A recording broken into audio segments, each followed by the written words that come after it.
Hello po, magandang araw sa aking mga ka-friend at mga followers, sa aking mga tagapakinig at taga-subaybay ng ating kaalaman na i-flex mo. Sana ba i-flex ko ngayon? Vertigo. Okay, so ano ba yung vertigo, guys? This is not only about the children, but it's also happenings to the adults, sa mga matatanda, di ba?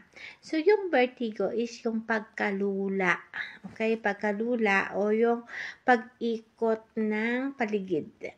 Pag-ikot ng paligid, pagkahilo, parang pagkahilo siya, pero most worse sa pagkahilo, kasi iba po yung pagkahilo ha, iba ang dizziness at iba ang vertigo.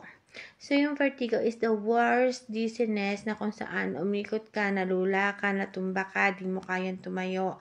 Yung parang na-out of balance ka. Okay?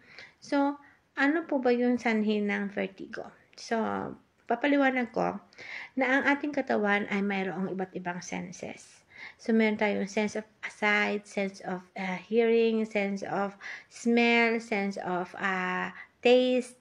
So, bawat senses yan, nagre-report yan sa ating common sense. Kaya, nalalaman natin mismo kung ano ba yung nangyayari sa katawan natin, kung ano ba ginagawa natin, kung tayo ba nasaktan, nag-report si skin sa ating utak na masakit, ganito kasakit. So, kaya naiintindihan natin na masakit, kung ano yung sakit na nararamdaman natin. Yung mga, halimbawa, kumain tayo, matamis. Paano natin nalalaman na matamis yun? Because the sense of the taste, nagre-report siya sa utak na ito'y matamis. So, kaya nalalaman natin matamis yun. Ngayon, ganito. Dito sa ating tenga, actually mata, tenga, nervous system. Okay? So, yung dito sa ating mata, sa ating tenga, ay meron niya ang liquid part. Doon sa liquid part na yun, may nakalutang dong bato, 3 piraso. That is what you call, sa madaling salita is, compass of the body. Kasi, sa totoo lang, I admit na hindi ko na matandaan kung anong tawag sa 3 batong yun. Kasi, when I was studying it, that was, long time ago. Pero alam ko, natandaan ko, yun yung paliwanag doon. Mayroong 3 batong nakalutang diyan sa liquid sa loob ng ating tenga na kung saan ay natatouch niya yung mga tiny hairy diyan sa ating tenga. Yan po yung dahilan kung bakit minsan nahihilo tayo. Kasi sa biglaang pagkilos natin. Kasi halimbawa, bigla tayong tumingala, o bigla tayong tumungo, o bigla tayong lumingon doon, o kung saan man direction, o bigla tayong nagbago. Basta nagbago tayo ng direction ng tingin. Napapansin nyo na parang may kumikirot sa ulo natin na parang nahihilo tayo. That is what because yung compass dito na nakalutang, yung compass of the body is nalelit siya ng pagre-report kay utak. Okay? So, halimbawa, ano ba sinasabi ni Miss Anissa? Hindi ko maintindihan. Ganito yon. Halimbawa, tumingin yung mata natin sa kanan. So, nag-report yung mata natin sa utak natin na nagbago ako ng direksyon, pakanan. Tapos, yung katawan natin, nag-report din sa brain natin, dito, nagbago kami ng direksyon, ganun din, di ba? Ngayon, yung compass of the body, sabi niya kay utak, aba, teka, sandali, ay, hindi, nandito pa rin ako. Hindi pa rin, yung ibig sabihin, na-late siya. Hindi siya nakasunod o hindi siya nakasabay doon sa paglipat ng direksyon. Kasi naaalog yan Naaalog. Napansin nyo?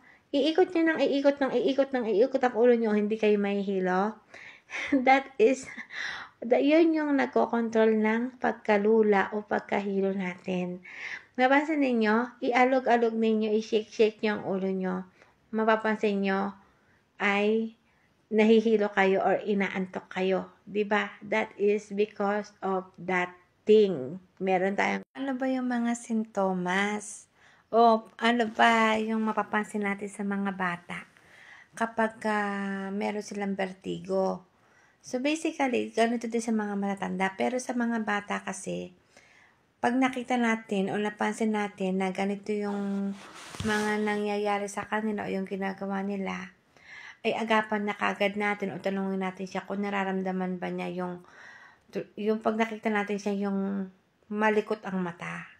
Okay? O di kaya yung pag pag ganyan-ganyan ng ulo, yung pagkiling-kiling niya ng ulo.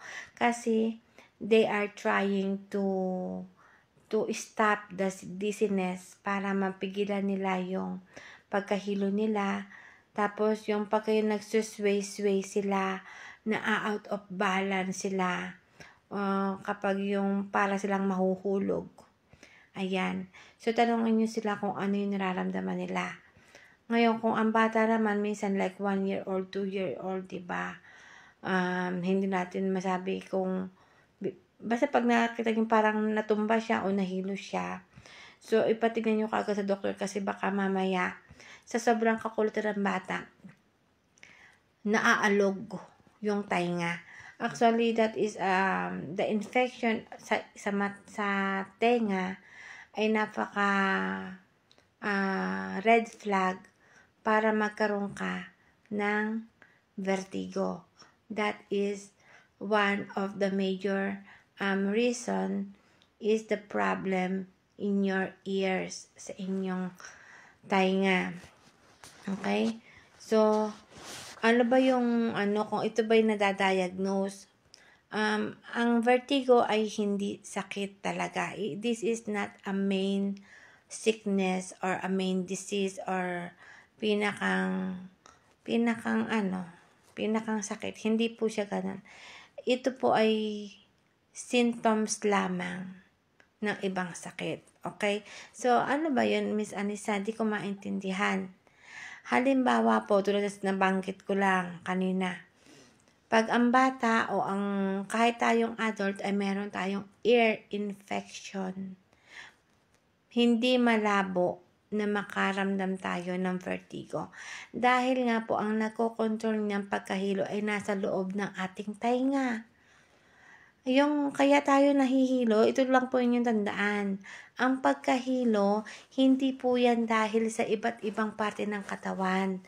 Ang nagkokontrol ng pagkahilo ay ang ating tainga.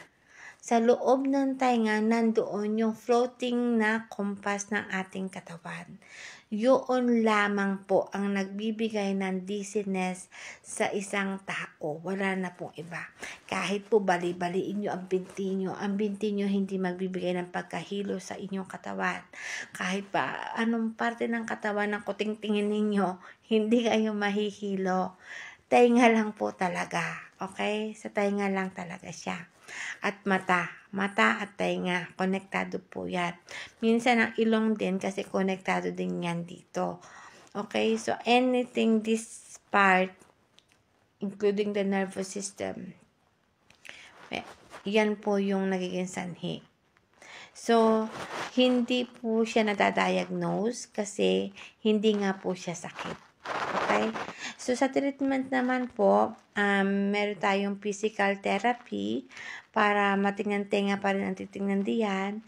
Tapos, yung medicine to relieve symptoms tulad ng pagkahilo, bibigyan kayo dyan ng mga gamot kung ano yung suitable based on your age. Okay? So, tulad yan is like Bonamine, ganyan. So, antibiotic of medicine kung mayroon kang infection. So, tulad na nasabi ko, may infection ka dito sa loob ng tenga or infection ka dito sa loob ng ilong na konektado doon sa compass of the body. Okay? So, steroid medicine para ma-decrease yung kung ano man yung problema o namamaga o kung ano man yung tulad ng infection, ganon din yung nangyayari doon. And, kailangan ninyong uminom ng tubig. That is the number 1 sa totoo lang. Completing drinking water 8 glasses in a day will take the vertigo away. Hindi kayo makakaranas ng vertigo kapag kayo ay kumpleto sa tubig at wala kayong infection sa tenga. So, kumpleto sa tubig, walang infection sa tenga, malabo kayo sa vertigo o malayo kayo sa vertigo. Ngayon, kung iba na yung nahihilo pa rin kayo at mas matagal kaysa sa 2 minutes kasi basically, ang vertigo hindi siya tatagal ng more than 3 minutes or 5 minutes. Okay? Kapag more than that, yung pagkahilo, punta na kayo ng doktor kasi ibang sakit na po yan. Or, isa symptoms of the other sickness na po yan. Kailangan nyo nang ipatingnan nyo sa doktor para malaman ng doktor kung ano yung gamot na ibibigay sa inyo regarding doon sa kung ano yung nararamdaman ninyong, pero hindi na yung vertigo. Ganun po yung mangyayari doon. Kasi ang vertigo, the rules of the vertigo is maximum like 2 to 3 minutes only. Maximum na po yun. So, yun lang. Basta yung pinakambuod niya, ang vertigo ay nanggagaling o nagkokos dahil sa infection sa tenga or do sa tenga. Mapansin po ninyo kapag nagbabiyahe kayo, tapos yung mga bata, meron kayong batang kasama na nagsusuka sa sasakyan, sinasabing nahihilo daw sila. That is because naaalog yung compass of the body sa ating sa kanilang mga tenga, at tulad nga ng siguro paliko-liko yung daan, late kumikilos yung compass of the body na nagiging cause ng pagkahilo. Or else, naranasan nyo na ba nung bata pa kayo na magpaikot lang kayo dyan, tapos biglang inantay nyo na parang matutumba kayo. So, that is because yung pagkahilong yun nga po sinasabi ko, naalog ang inyong ulo, naalog siya, nag-shake yung ating liquid part with the 3 balls or 3 stone, yung ating compass of the body, naalog siya. So, kaya siya natutumba. So, yun po yung pinakang paliwanag dyan tungkol sa pagkahilo o sa vertigo. So, kung meron kayong nararamdaman na talagang worst talaga dyan, better to consult to your doctor. Kasi, may iba't iba rin po tayong causes. That's why, kaya nagkakaroon ng pagkahilo. So, kailangan i-check din ang inyong blood pressure. Yan, number 1. So, doctor na lang po yung nakakaalam. Depende sa iba pang mga sintomas na inyong nararamdaman. So, yun lang po. Sige, salamat po at lilipat po tayo sa panibagong topic.